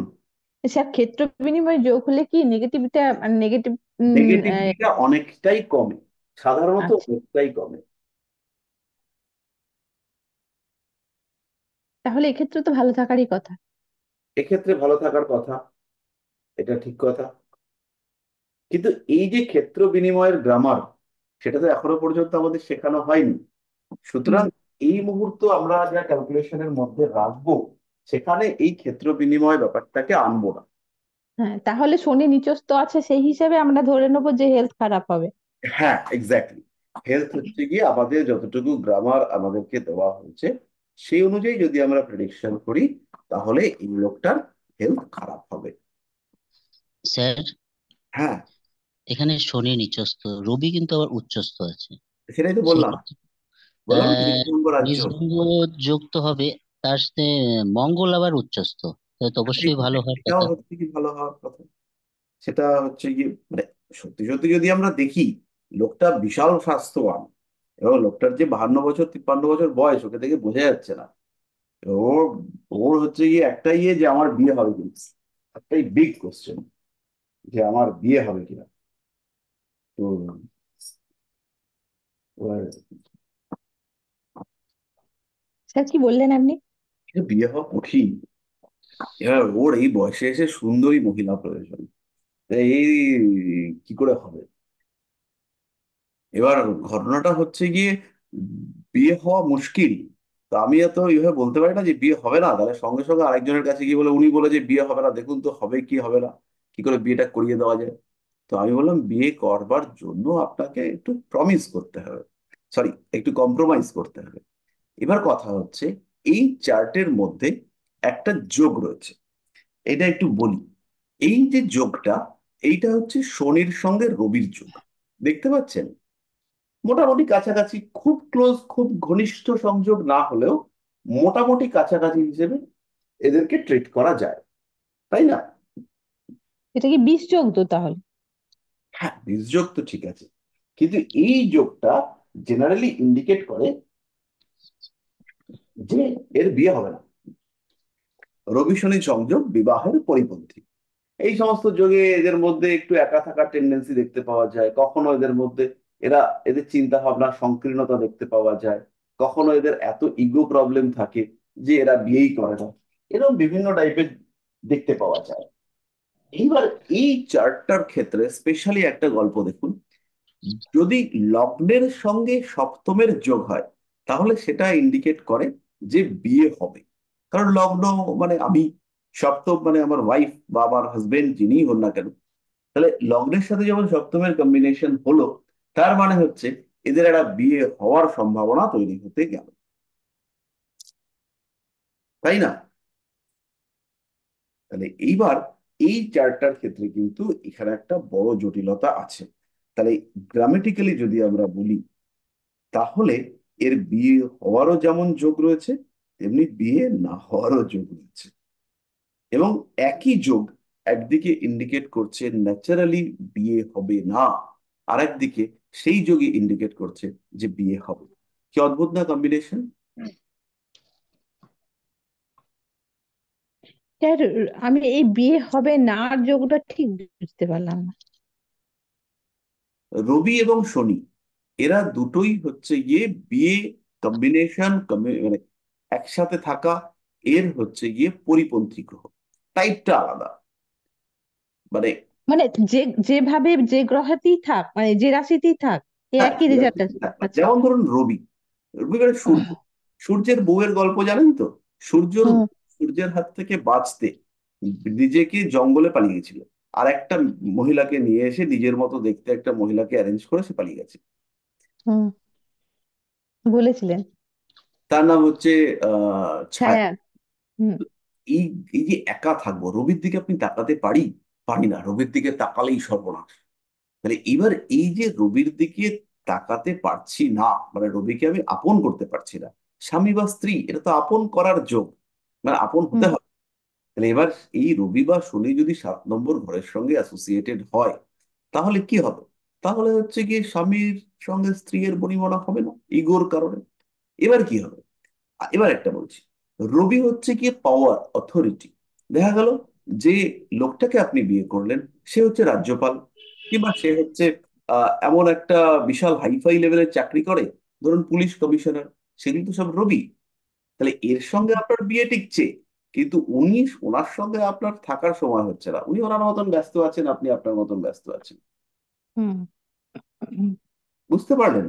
মানে শনির কারণে একটা ছাড়া ছাড়া ভাব থাকবে আর কি। না, এটা রবি। তাহলে রবিকে আমাদের যদি সপ্তম ভাবটা রবির সঙ্গে অ্যাসোসিয়েটেড থাকে, তাহলে হুম হচ্ছে আমি ইগোর কারণে সেপারেট হতে পারি, ডিফারেন্ট একটা ইয়ে হয়ে যেতে পারে। আচ্ছা। স্যার একটা কোয়েশ্চেন ছিল, বলবো? হ্যাঁ, স্যার আপনি যে বললেন রবি শনি মানে যুক্ত হয়ে থাকলে বিবাহে বিলম্ব মানে নাও হতে পারে, তো সেই ক্ষেত্রে স্যার এটা কি আপনার যে কোনো হাউসে থাকলেই এটা হতে কেন? পারে? হাউসটা যদি বিয়ের সাথে কানেক্ট করে তাহলে হবে, না হলে। আচ্ছা। আর স্যার এটা যদি স্যার একসঙ্গেই বসতে হবে নাকি স্যার দৃষ্টি বিনিময় করলেও সেই ক্ষেত্রেও এটা হতে পারে? হ্যাঁ হ্যাঁ, হতে পারে। এবার শনির ব্যাপারটা বলি। শনির বিষয়টা হচ্ছে শনি সাধক, একা একা থাকবে, বিপরীত লিঙ্গের মানুষটা এলে পরেই সাধনায় গন্ডগোল হবে। ওরা ওই জন্য জঙ্গলে চলে যেত, যেখানে কোনো আকর্ষণের ব্যাপার নেই। ধরুন সাধনা করছে এমন সময়, তখন ওদেরকে ডিস্টার্ব করবার জন্য পাঠিয়ে দেওয়া হতো বিভিন্ন অপ্সরাদের, ওই উর্বশী, রম্ভা, এদেরকে পাঠিয়ে দেওয়া হতো। তো এটা আপনারা শুনেছেন। তো এই যে শনি কি চায়, শনি চায় হচ্ছে আমি একা থাকবো, একা একা নিজের একটা জায়গা তৈরি হবে, এবং আমি হচ্ছে কি নিজের মধ্যে নিজেকে আবিষ্কার করবার চেষ্টা করব। আমি সমাজ থেকে নিজেকে দূরে দূরে সরিয়ে রাখবো। এই যে কোয়ালিটি, লাইক এ সাধক, সেটা হচ্ছে ইন্ডিকেট করে আমাদের শনিদেব। তাই এই ক্ষেত্রে শনিদেবকে যখন আমরা পাবো, তখন সেও বিয়ের পরিপন্থী। কিন্তু রবির বিয়ে না করা আর শনির বিয়ে না করা, এই দুটো টোটালি ডিফারেন্ট। বোঝাতে পারলাম? তাহলে এবার যখন রবি শনি একত্রে অ্যাটাচমেন্ট হলো, তাহলে সেইখানে দুজন, একজন হচ্ছে কি এখানে ইগো প্রবলেমও আমরা দেখতে পাচ্ছি, আর তারই সাথে সাথে আমরা আরো একটা সমস্যা দেখতে পাচ্ছি। সেখানে হচ্ছে একা একা থাকবার একটা টেন্ডেন্সি, যে সবার থেকে ডিটাচ হয়ে থাকবো, আমি সবার থেকে আলাদা হয়ে থাকবো, আমি ঈশ্বর চেতনায় লীন হয়ে থাকবো। এই টাইপের ব্যাপারগুলো দেখতে পাওয়া যাবে। পরিষ্কার হলো? স্যার। তাহলে 1 মিনিট, 1 মিনিট। তাহলে এইখানে আপনাদের যে স্বাস্থ্য নিয়ে চিন্তা ভাবনা হচ্ছে, তাহলে স্বাস্থ্য নিয়ে চিন্তা ভাবনার ক্ষেত্রে আমাদের যে বিষয়টা এলো যে শরীর স্বাস্থ্য, আমাদের গ্রামার বলছে যতটুকু আমরা শিখেছি তাতে শরীর স্বাস্থ্য ভালো হওয়ার কথা নয়, এবং আপনাদের চিন্তা ভাবনা ঠিক। এই গ্রামারকে আমাদের মেনটেন করতে হবে, আমরা চেষ্টা করব যতটা সম্ভব ম্যাক্সিমাম গ্রামার নিয়ে এগোবার, তারপরে নিজেদের গ্রামার নিজেরা তৈরি করব। প্রত্যেকের জ্যোতিষ চিন্তা এবং চেতনা ডিফারেন্ট। হ্যাঁ, কৃষ্ণনারায়ণ বাবু বলুন। স্যার, শনি রবি এক ঘরে থাকলে পাশাপাশি থাকলে কি স্পার্ম মোটিলিটি কম হয়? এই কেন করেছে? না না, এরকম হয় না, এরকম কোনো ব্যাপার নেই। স্পার্মের স্পার্ম অনেক জটিল ব্যাপার, সেখানে আমরা পরে যাবো। এখন স্যার, আমরা শনি যদি এক ঘরে থাকলে কি পিতার সাথে সম্পর্ক খারাপ হবে? এটা হওয়ার চান্সেস রয়েছে। হ্যাঁ, কোনো কোনো ক্ষেত্রে এটা দেখতে পাওয়া গেছে, অবশ্যই দেখতে পাওয়া গেছে যে শনি রবি এক ঘরে রয়েছে, পিতার সঙ্গে সম্পর্ক খারাপ হচ্ছে, বা পিতার কাছ থেকে যে সাপোর্টটা পাওয়া উচিত সেটা সেই জাতক পায়নি। বহু ক্ষেত্রে এটা দেখতে পাওয়া যায়। এরকম হয়েছে যে বাবা তাড়াতাড়ি মারা গিয়েছেন, এরকম হ্যাঁ স্যার। ঘটনা দেখতে পাওয়া যায়। আবার রবির উপর শনির দৃষ্টি পড়লে পিতা বা গুরুজন যারা তারা অস্বল্পায়ু হন, এটা হয়। হুম। আচ্ছা, তো হ্যাঁ হ্যাঁ বলুন। স্যার বলছি, ইনি কি খুব কি জার্নি করেছে লাইফে? এটা লাইফটাই তো জার্নি, এটা তো ড্রাইভার। ও, আমি কেন ওই থার্ড হাউসটা দেখে বুঝলাম আর কি। হ্যাঁ, ইনি তো আচ্ছা। ড্রাইভার। এবং ও আমাদের শনির ওপরে মঙ্গলের দৃষ্টি রয়েছে, দ্বাদশ ভাবস্থ মঙ্গল, তাহলে ইনি হচ্ছে ড্রাইভার। কিসের ড্রাইভার স্যার ইনি? উনি ডাক্তারবাবুর গাড়ি চালান, এবং ওনার কর্মের সঙ্গে মেডিকেল ব্যাপারটা অ্যাসোসিয়েটেড। 10th হাউসে বৃহস্পতি রয়েছে, আচ্ছা আচ্ছা। সেকেন্ড হাউসে শুক্র, তো এখানে একটা মেডিকেল পার্সন এখানে ইনভলভ, তো সেটা হুম, হচ্ছে ডাক্তারবাবু। তো উনি ডাক্তারবাবুর গাড়ি চালান। আচ্ছা। স্যার, বলছিলাম, স্যার বোধাদিত্য যোগ কি বিয়ের ক্ষেত্রে কোনো প্রবলেম সৃষ্টি করে? বিবাহিত যোগ যদি 5-এর সাথে থাকে তারা বিয়ের ক্ষেত্রে প্রবলেম সৃষ্টি করে, কিন্তু আমার 5-এ বুধাদিত্য যোগ রয়েছে, বিয়ের ক্ষেত্রে তো প্রবলেম হয়নি, একটা দেখেই বিয়ে করে ফেলেছি। স্যার এনার ক্ষেত্রে কি বোধাদিত্য যোগটাকে ধরা চলবে? কারণ রবি বুধ তো এক ঘরেই রয়েছে। এবার যেহেতু রবি এক্ষেত্রে আহ সপ্তমপতি, তাহলে বুধাদিত্য যোগটাকে আমরা বিয়ের ক্ষেত্রে প্রবলেম মানে ক্রিয়েস্টার হিসেবে ধরবো।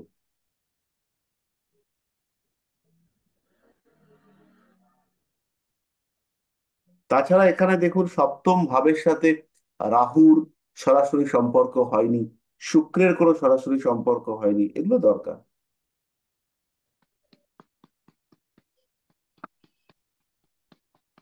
সেই ক্ষেত্রে বিয়েটা ইজিলি হয়ে যায়। যেমন সপ্তমপতির উপরে রাহুর দৃষ্টি, মোটামুটি তাড়াতাড়ি বিয়ে টিয়ে হয়ে যাওয়ার একটা ব্যাপার দিয়ে দেবে।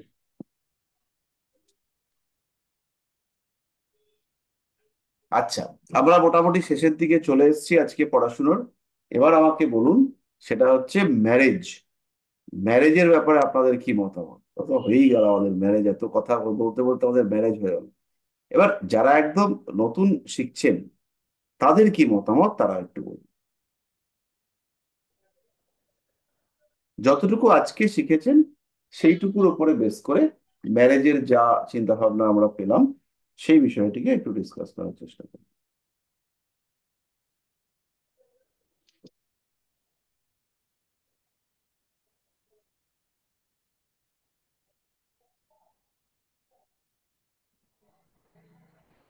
বিয়ে, বিয়ে তাহলে কত নম্বর ঘর? 7, সপ্তম। সপ্তম। সপ্তম। তাহলে সপ্তমপতি কোথায় আছে লগ্ন সাপেক্ষে? তৃতীয়। থার্ড হাউসে। Third house. আর সপ্তম ভাব সাপেক্ষে? 9। তাহলে আপনারা এতক্ষণ যা শিখলেন সেটা সাপেক্ষে একটু বলেই ফেলুন।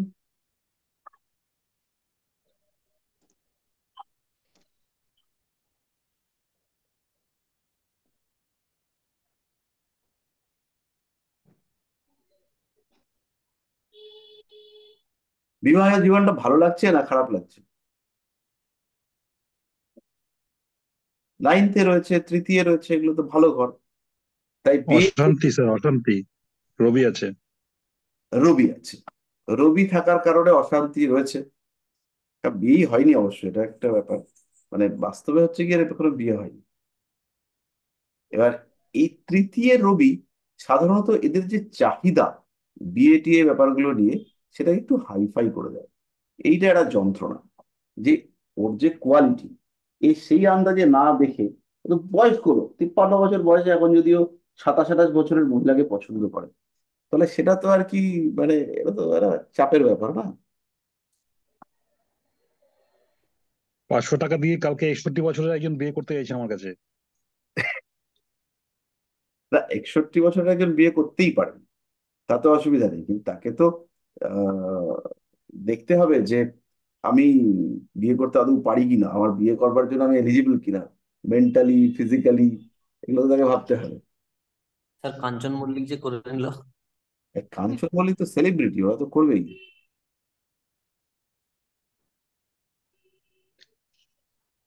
এখন কাঞ্চন মল্লিক বিয়ে করেছে বলে আমি আপনি বিয়ে করতে চাইলে হবে? তখন তো লোক বলবে ক্যারেক্টারলেস।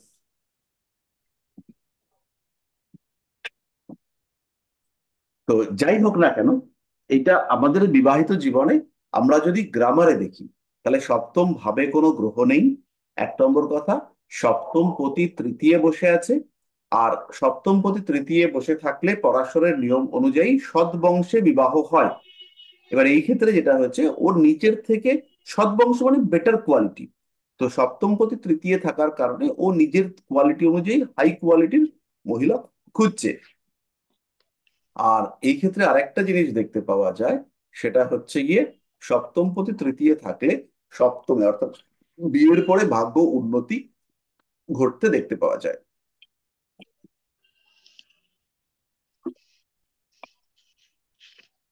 স্যার বিয়েটা হলো না কেন স্যার?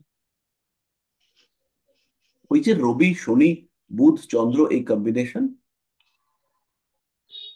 এবং তার সঙ্গে সঙ্গে প্রবল মাঙ্গলিক, আর এখানে ডিনায়াল হাউস গুলো সেখানে কাজ করে গেছে, যে চন্দ্র হচ্ছে এখানে বসে রয়েছে 21 ডিগ্রিতে, আর শনি সে হচ্ছে লগ্নপতি, সে এই সপ্তম পতি তাকে হচ্ছে গিয়ে এখানে শনিকে ইয়ে করো, সরি ভুল বলছি, সপ্তমপতি রবি, রবিকে প্রোগ্রেস করছে চন্দ্র, আর শনি আর রবিকে অপোজ করছে সে হচ্ছে বুধ। তাহলে বুধ হচ্ছে 5 নম্বর ঘর, 5 নম্বরের অধিপতি, সে বিয়েটাকে অপোজ করে গেছে, আর বিয়েটাকে হচ্ছে গিয়ে প্রোগ্রেশন মানে প্রোগ্রেস করছে বা বিয়েটাকে এগিয়ে নিয়ে যাওয়ার চেষ্টা করছে শনি আর চন্দ্র। শনি আর চন্দ্র এরা হচ্ছে গিয়ে এই সপ্তমের রেসপেক্টে দুজনেই ডিনায়াল প্ল্যানেট, তো ফলে ওনার বিয়ে হয়নি। আর সঙ্গে রাহুযুক্ত মঙ্গলের দৃষ্টি। হ্যাঁ, এটাও রয়েছে, মঙ্গলের অষ্টম দৃষ্টি এখানে পড়েছে। তবে তা সত্ত্বেও এই লোকটার হচ্ছে কি বিয়ে হওয়ার সম্ভাবনা রয়েছে। আর 2026-এ একটা বিয়ে রিলেটেড দশাও আসছে, তাতে এক্সপেক্ট করা যায় যে লোকটা একটা বিয়ে করতে পারবে, মোটামুটি একটা আহ মোটামুটি একটা বিয়ে করতে পারবে। স্যার বলছি স্যার, সপ্তম পতি যদি লগ্নে নিচস্থ হয়ে থাকে তাহলে সেক্ষেত্রে কি বিয়ে হবে না? না, কেন হবে না? অবশ্যই হবে, না হওয়ার কি আছে? এইখানে ঘটনাটা হচ্ছে, সপ্তম পতি যদি নিচস্থ হয়, তাহলে স্ত্রীর সঙ্গে বা স্ত্রীর স্বাস্থ্য দুর্বল হওয়ার সম্ভাবনা থাকবে, এবং সপ্তম পতি নিচস্থ যদি থাকে, তাহলে বিবাহের পরে মানসিক তৃপ্তি এবং আহ সাধারণ উন্নতি জীবনের যেটা হওয়া উচিত, সেটার একটা ঘাটতি দেখতে পাওয়া যাবে। ঠিক আছে স্যার, ঠিক আছে, ঠিক হ্যাঁ আছে, তাহলে আমরা হ্যাঁ স্যার। আজকে এই পর্যন্তই। স্যার আমার একটা কোয়েশ্চেন ছিল। হ্যাঁ, বলুন। স্যার এই বিষয়ে না, একটু অন্য বিষয়ে। গ্রুপে একটু লিখে দেবেন। না স্যার, এমনি বলা যেতে পারে, সমস্যা নেই। স্যার এমনি বলছিলাম যে বাড়িতে যে অশ্বত্থ কিংবা বট গাছ, সেটা কি রাখা ঠিক বাস্তুসম্মত মতে? আহ, এবার এই ব্যাপারে যদি বলেন, তাহলে হচ্ছে কি, আমি আমার মত যদি জিজ্ঞেস করেন, আমি একদম দুইখানাকেই রেখেছি একসাথে। এবার সেক্ষেত্রে স্যার কোনো দিক আছে কি যে এই দিকে আপনি রাখা যাবে, পূর্ব সেই দিক দিকে রাখা যাবে অথবা না? উত্তর দিকে রাখুন, কারণ এরা হচ্ছে আহ এদেরকে আর কি ঐশী বৃক্ষ হিসেবে ট্রিট করা যায়। আপনি উত্তর অথবা পূর্ব দিকে রাখুন। উত্তর অথবা পূর্ব দিকে, তাই তো? আমি আচ্ছা পূর্ব দিকে রেখেছি একটা অশ্বত্থ, একটা বট, তারা দিব্যি রয়েছে এবং তাগড়াই, মানে বেশ আমার কবজির মতো মোটা তার গুড়ি। আচ্ছা স্যার, না বলছি অনেকেই মানে বলেন যে এই মানে বট কিংবা অশ্বত্থ বাড়িতে রাখা ঠিক না, এটার কারণ এটাতে হচ্ছে নাকি যে প্রবলেম ক্রিয়েট এগুলো করে। যদি প্রপার ওয়েতে রাখা না যায়, তাহলে এর যে শিকড় সেটা আপনার হ্যাঁ বাচ্চাকে নষ্ট করে দেবে। এবং এরা তো সহজে মরে না, তার জন্য হ্যাঁ। আপনাদেরকে কেটে ফেললেও একে আর কি নির্মূল করা যাবে না। আচ্ছা স্যার, ঠিক এই আছে। কারণে আপনাদের এরা মানে যেটা রয়েছে সেটা হচ্ছে কি হুম। কিংবা অসত্য বাড়িতে রাখা যাবে না। এবার আমরা তো আচ্ছা কাঠের বাড়ি, আমরা তো হচ্ছে গিয়ে সাধনা টাধনা করবো, আমরা জ্যোতিষ তন্ত্র এই সমস্ত চর্চা করব, তো আমাদের তো এই সমস্ত ভাবতে হবে না, আমরা বট অসত্য সবই রাখবো। ঠিক আছে, ধন্যবাদ স্যার। ঠিক আছে, তাহলে আমাদের আবার দেখা হচ্ছে আগামী 2 তারিখে। 2 তারিখে আমাদের দেখা হচ্ছে মহাবোধি সোসাইটি হল। আর আপনারা ওখানে গিয়ে দোয়েলকে সঙ্গে যোগাযোগ করবেন। দোয়েল দেবশ্রী থাকবে ওখানে, এবং ওই জায়গাটাকে ওরা গোছগাছ করে আপনাদের সামনে প্রেজেন্টেবল করে তুলবে, মানে যাতে আপনাদের কোনো অসুবিধা না হয় তার জন্য তারা আর কি ওখানে থাকবে। তো এই আর কি, আর আশা করছি কোনো প্রবলেম থাকবে না। আর আমরা আর কি একটু বেলার দিকে যাবো, ওই মোটামুটি আশা করছি 12টার মধ্যে পৌঁছে যাব, কারণ কিছু দু একটা কাজ টাজ করে তারপরে হচ্ছে গিয়ে যাবো। স্যার শিয়ালদা থেকে যেতে গেলে স্যার কিভাবে যাবো ওখানে? আপনি বলবেন যে কলেজ স্কোয়ার যাবো, অটো, বাস, গাড়ি, মহাবোধি সোসাইটি হল, কলেজ স্কোয়ার সবাই চেনে, কলেজ স্কোয়ার। ঠিক আছে, ওকে। হুম হুম। রাখলাম তাহলে। হ্যাঁ শুভরাত্রি স্যার, গুড স্যার। নাইট। শুভরাত্রি, হ্যাঁ স্যার, গুড খুব নাইট। ভালো থাকবেন।